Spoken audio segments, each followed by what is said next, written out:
Originaire de Tunisie, Roger Allouet a seulement 19 ans lorsqu'il s'engage dans l'infanterie coloniale, au sein de laquelle il sert au Levant en automne 1939.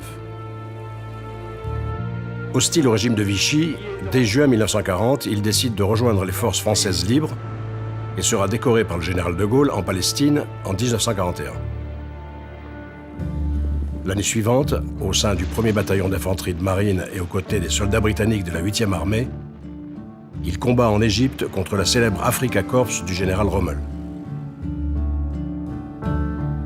Présent lors de tous les engagements, il sera fait compagnon de la libération par le général de Gaulle.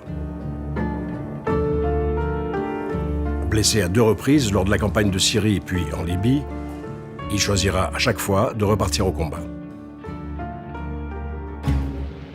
Dès mars 1942, il participe à la bataille de Bir Hakeim, symbole de la résistance des forces françaises libres face aux Allemands et aux Italiens.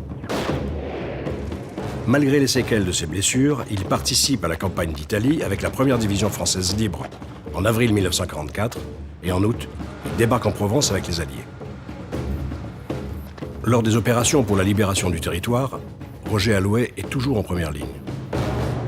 Il combat notamment dans le sud-est de la France en mai 1945 avant d'être démobilisé. Patriote dans l'âme, compagnon de la libération, Roger Allouet est entré dans la légende de ces terribles années.